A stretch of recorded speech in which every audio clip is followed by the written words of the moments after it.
A billionaire visited his father's grave and found a black waitress crying with a child younger than his daughter. He was shocked. The November rain fell in a light, mournful drizzle, turning the cemetery into a melancholy scene. Rows of headstones stood silent, their edges softened by mist. Edward Blackwood, 35, stood alone in a tailored black coat. His sharp features hardened against the cold. As CEO of Blackwood Industries, his visit to his father's grave was a rare, private ritual, a moment to silence the whispers of his past.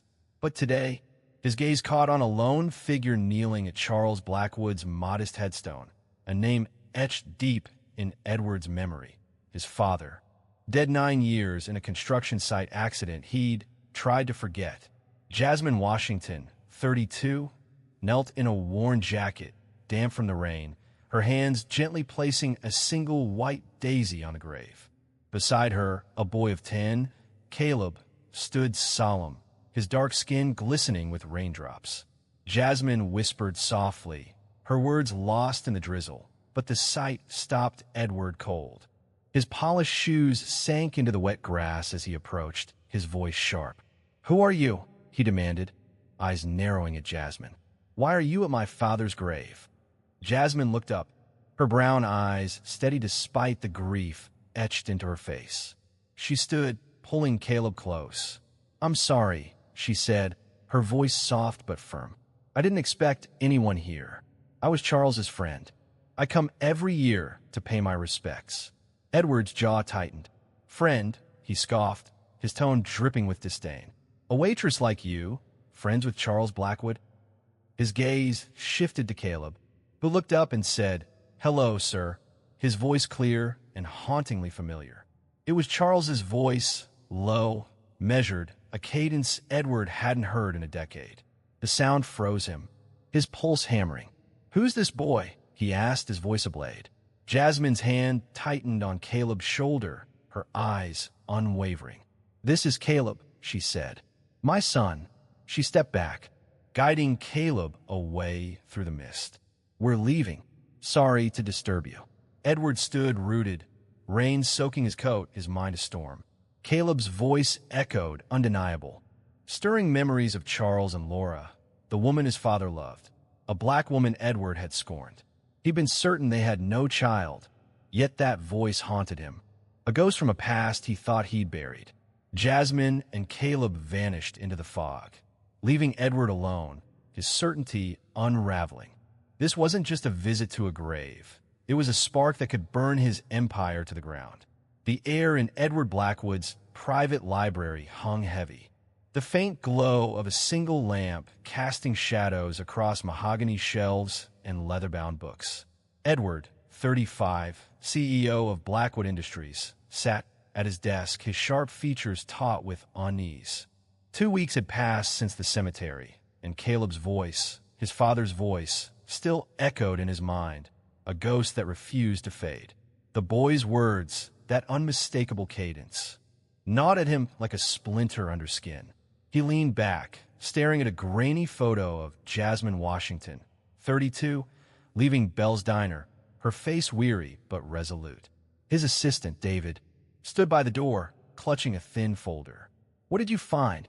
Edward asked, his voice low, cutting through the silence. David cleared his throat, stepping forward. "Jasmine Washington, single, no family, works 60 hours a week, waitress at Bell's Diner, part-time cleaner, lives in a one-bedroom in the poorest part of town, no education past high school." He paused, then added the boy, "Caleb. She's raised him since he was a baby, but there's no record of her giving birth. I couldn't confirm he's her son. Likely adopted." Edward's fingers froze on the photo, his eyes narrowing. Adopted? And she called herself his mother. His mind raced back to the cemetery, Caleb's voice, a mirror of Charles's. She said she was Charles's friend. What else? David opened the folder, revealing a yellow D-Chuck, its edges curling with age. "From her father's old lawyer," he said, placing it on the desk. "Your grandfather's will. It names you as heir, but there's a clause. To any legitimate heirs of Charles Blackwood, an equal share of the estate." Edward's breath caught, Legitimate heirs, he muttered, his pulse quickening. Charles had never mentioned another child. Not before the construction site collapse that took him and Laura 9 years ago. But Caleb's voice was undeniable. A half-brother? A claimant to half the Blackwood fortune. Billions. Worse, digging into Caleb's claim could unearth questions about Charles's death. A truth Edward had buried deep. He stood, pacing to the window, the city skyline glittering below like a taunt. A waitress, he said, almost himself. How does she know Charles? Jasmine's steady gaze in the rain haunted him. She wasn't just a friend. She was trouble. Schedule a meeting with her, Edward ordered, turning to David, his voice cold. Tomorrow, 2 o'clock, my office. I'll handle this. His hand steadied, but doubt flickered. Caleb was a threat to his empire, and Jasmine Washington, with her quiet defiance, held the key. Or so he thought. Edward Blackwood's office, a sleek fortress of glass and steel, loomed high above the city. At 35, the CEO of Blackwood Industries sat behind a mahogany desk, his tailored suit sharp, eyes cold as Jasmine Washington stepped through the door. Jasmine, 32, stood in a thrift store blazer, her scuffed shoes stark against the polished marble floor, but her resolve held firm under Edward's piercing stare. "Sit," Edward said, gesturing to a low chair, his voice smooth but edged like a blade. "We need to talk about Caleb." Jasmine stood tall, her gaze unflinching. "I'd rather stand." Edward's lips twitched, a smile without warmth. "As you wish." He leaned forward, sliding a check across the desk. $2,000,000, the numbers stark and bold. "When I called you here, I already knew everything," he said, his tone icy. "Caleb isn't your son. He's a Blackwood, my brother. This is my offer. He comes to live with me, as my brother, with a Blackwood name and everything that comes with it. Schools, wealth, a future. You take this money, live comfortably for the rest of your life." Jasmine stared at the check, her face unreadable. Silence hung heavy, broken only by the faint hum of the city below. Then she laughed, a sharp, humorless sound that made Edward's jaw tighten. "You think you can buy my son?" she asked, her voice laced with steel. Edward stood, towering over her. "He's my blood," he snapped. "A waitress like you can't give him what my family can." "Family?" Jasmine stepped closer, her eyes blazing. "I've been Caleb's mother for 9 years. I wake him from nightmares, teach him math, read him stories. That's family. And you? Where have you been all these years?" Edward's fists clenched, her words cutting deep. "You don't know what's best for him," he growled. "He deserves more than scraping by." "Caleb deserves love," Jasmine said, her voice steady. She tore the check in half, pieces fluttering to the floor like ash. "He's not for sale." Edward's face darkened, his voice a low hiss. "You're making a mistake, Miss Washington. My lawyers, my investigators, they'll prove you're unfit to raise a Blackwood." Jasmine's smile was quiet, defiant, sending a chill through him. "You think I'm just a waitress you can scare," she said softly. "But there's more to me, and Caleb, than you know. You'll regret this." She turned, pausing at the door. "Next time we talk on my terms." The door clicked shut, leaving Edward alone, the torn check at his feet. Doubt crept in, a crack in his armor. Jasmine Washington wasn't just a threat. She was a storm he hadn't seen coming. Late afternoon light spilled through Edward Blackwood's office window, casting shadows across his mahogany desk. Edward, 35, stood gripping a whiskey glass, the torn pieces of the $2 million check scattered on the floor, Jasmine Washington's defiance from 3 days ago burning in his mind. Her words, "There's more to me, and Caleb, than you know," fueled a growing unease. He was the CEO of Blackwood Industries, a man who crushed threats with a call, yet Jasmine had walked away unscathed. His phone buzzed, flashing Richard Thornton. Edward answered, voice sharp. "Thornton, what do you have?" The lawyer's voice came through, tense. "Edward, we've got trouble. Jasmine Washington's got Morrison, Caldwell, and Pierce backing her. They filed a petition this morning, claiming any move to take Caleb is socioeconomic discrimination. They're ready for court." Edward's grip tightened, knuckles white. Morrison, Caldwell, and Pierce, a top-tier law firm that dismantled corporate empires. A waitress? He barked. How does she get lawyers like that? It's pro bono, Thornton said, voice low. They're not charging her. And they're good. Edward. If they push, this could blow up publicly. Edward paced, the city skyline blurring below. Jasmine's thrift store blazer and defiant smile haunted him. A legal team like that meant she wasn't alone. She's bluffing, he growled, more to himself. She's got nothing. There's more. Thornton added. They're requesting Blackwood's financial records from 10 years ago. Contracts from Charles's time. They're digging. Charles's name hit like a fist. Edward's jaw clenched. Memories of the construction site collapsed flashing. Cranes falling, steel beams, the report he'd buried. They won't find anything, he snapped. Bury it deeper. I'll try, Thornton said. But Morrison's team is relentless. If they have something, you're in deep. Edward slammed the phone down, the sound echoing. David, his assistant, stood in the doorway, tablet in hand, face pale. Sir, a news alert, he stammered. Metropolitan Journal posted a teaser. A big story on Blackwood Industries. Edward's heart pounded, control slipping. Jasmine wasn't just a waitress. She was a threat he'd underestimated. Find everything on her, he snarled, grabbing his coat. She thinks she can challenge me? She'll learn what happens to those who cross a Blackwood. A single bulb cast a faint glow over Jasmine Washington's cramped apartment. Its worn walls a stark contrast to Edward Blackwood's sleek office. Jasmine, 32, sat at a small kitchen table, eyes sharp despite a grueling shift at Bell's Diner.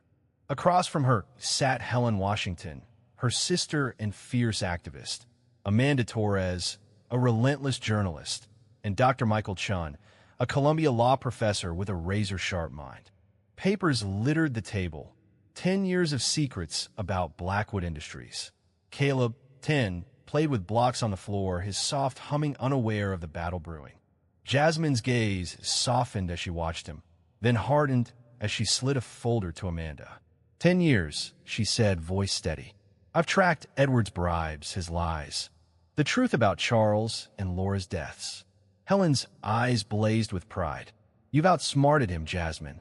Charles and Laura would be proud. She tapped a photo of a collapsed construction site.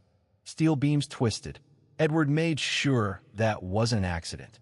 Amanda scanned the folder, her voice low with excitement. This is explosive. Bribes, money laundering, proof he caused that collapse. It's front page by Monday. Chun nodded, adjusting his glasses. Morrison's legal team is set. We've got precedents to bury Edward in court. But Jasmine, once we go public, there's no turning back. His resources are vast. Jasmine touched the daisy locket from Laura, her jaw tight.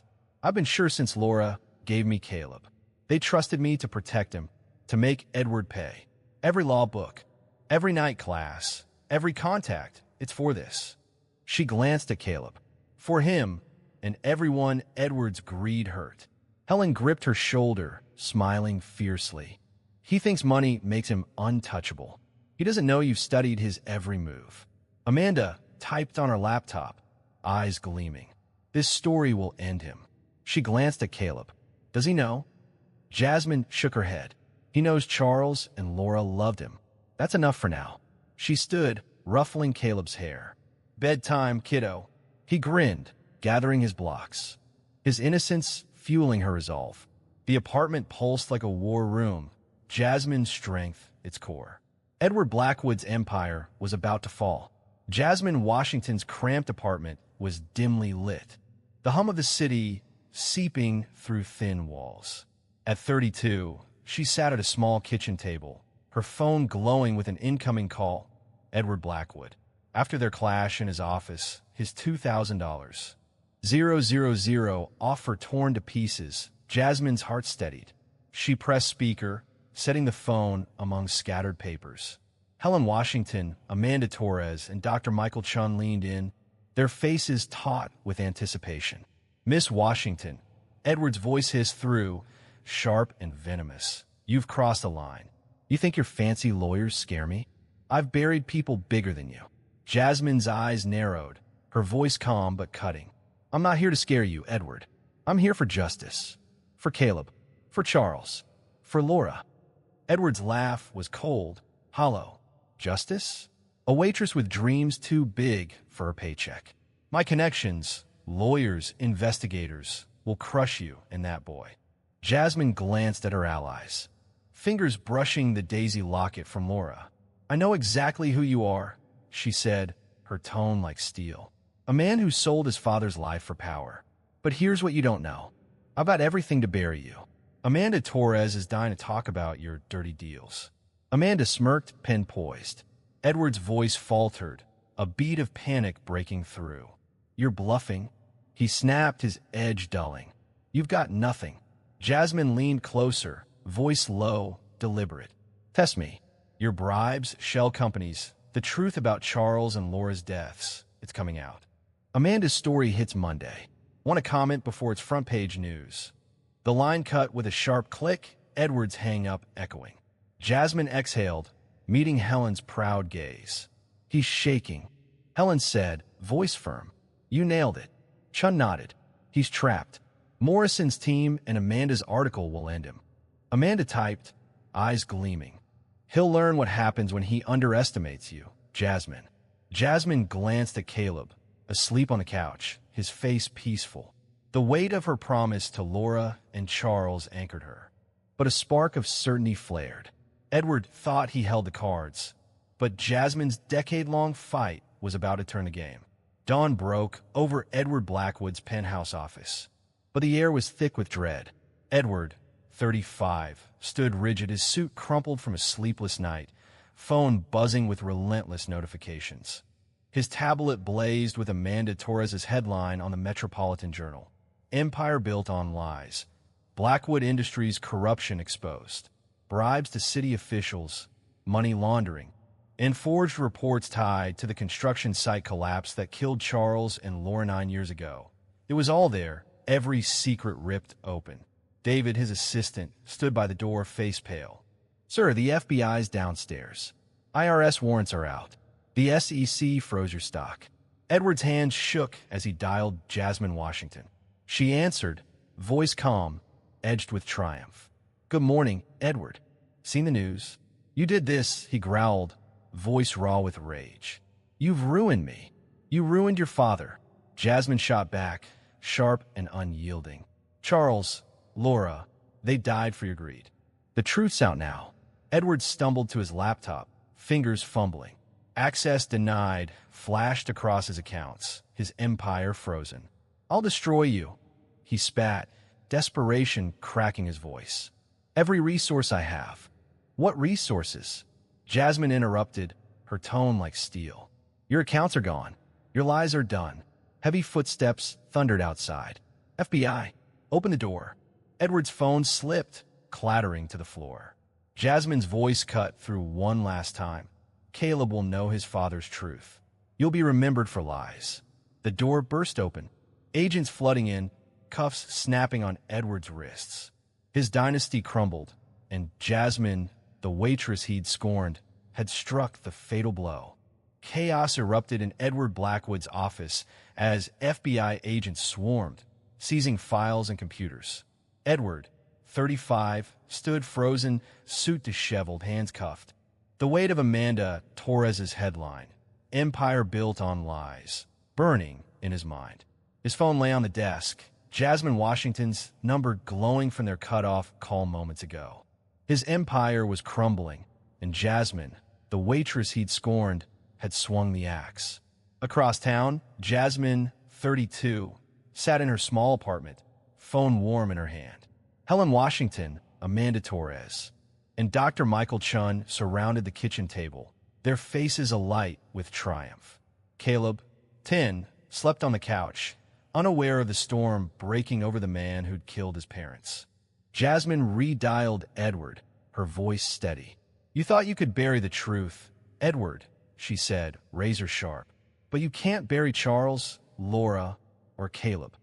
Edward's growl was broken, barely audible over the agent's shouts. You've destroyed me, he spat. Jasmine's eyes locked on a faded photo of Charles and Laura, their smiles eternal. "Caleb is Charles's son," she said, each word deliberate. "Your half-brother, Edward, the heir to what you stole. And Charles didn't die in an accident. You had him killed. Your bribes, your shell companies, that construction site collapse. He was onto you, wasn't he?" Edward's breath hitched, cuffs biting as an agent shoved him toward the door. "You're lying," he snarled, but his trembling voice betrayed him. Memories surged. Charles's warnings, his stubborn honor, the orders Edward gave to silence him. "The FBI has Charles's evidence now," Jasmine continued, unflinching. 10 years I built on it. Every bribe, every lie, it's over. Caleb will grow up knowing his father's fight. Laura would be proud of us." An agent grabbed the phone, cutting the call. "Edward Blackwood, you're under arrest for money laundering, conspiracy, murder," the lead agent barked, pushing him to the elevator. Edward's legs faltered, his empire reduced to cuffs and flashing cameras outside. In the apartment, Jasmine set the phone down, hand steady. Amanda typed, her article trending. Helen squeezed Jasmine's shoulder. "You did it, sister." Chun nodded. "Caleb's future is secure." Jasmine glanced at Caleb, asleep, his chest rising softly. Her daisy locket, Laura's gift, warmed her skin. "For you both," she whispered, eyes on Charles and Laura's photo. The truth had won, and Edward's dynasty was dust. Fluorescent lights buzzed in Millbrook Men's State Prison's visiting room, casting a stark glow over chipped tables. Edward Blackwood, 37, slumped in an orange jumpsuit, his once sharp features dulled by 2 years of folding laundry for pennies.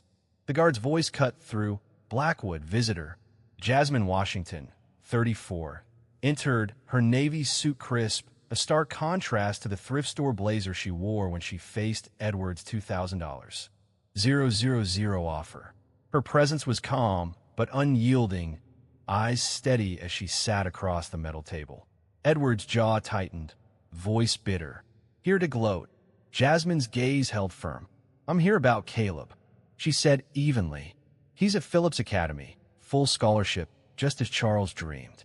He's mastering the violin. His teacher says he's a natural, like his father."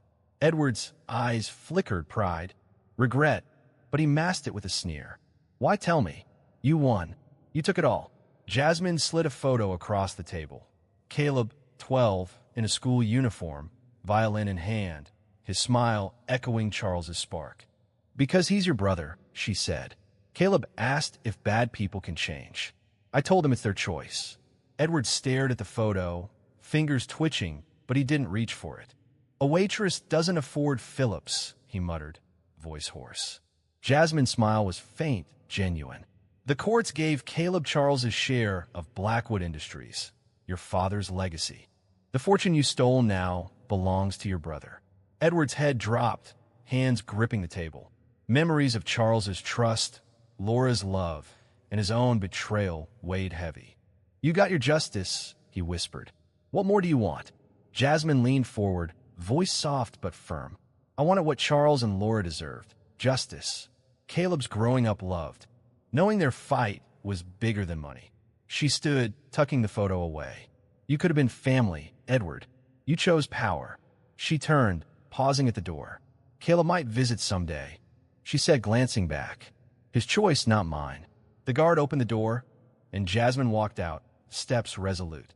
Edward sat alone, the photo's absence a reminder of the brother and dynasty he'd lost.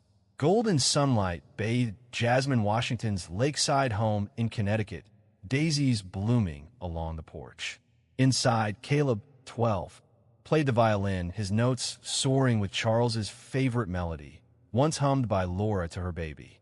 Jasmine, 34, leaned against the doorway, eyes warm, a framed MBA degree gleaming on the wall. Caleb finished, grinning. "Mom again." His voice echoed Charles's cadence, a spark that had shattered Edward's world 2 years ago. "Of course, my love," Jasmine said, her smile radiant. She stepped onto the porch, the lake shimmering, a future she'd fought for. A table held a photo of Charles and Laura beside a clipping. "Blackwood Industries collapses. The Charles Blackwood Foundation, Jasmine's creation, now funded education for poor children, Caleb's Phillips Academy Scholarship, its first triumph. Helen, her sister, joined her with coffee. "He's incredible," Helen said, nodding at Caleb's music. "You gave him Charles and Laura's dream." Jasmine touched her daisy locket, Laura's gift. "I kept their promise," she said, voice steady. "Charles knew the truth would win. Laura trusted me with Caleb. Edward's empire was dust, but Caleb's future shone." Caleb's violin swelled, notes dancing across the lawn. "Helen taught me," Jasmine said. "Victory isn't destroying enemies. It's building something they'll regret missing." Helen raised her mug. "To Charles, Laura, and you." Caleb ran out, laughing. "Mom, see the lake."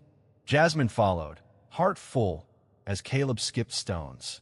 His music carried on, a legacy of love no one could steal.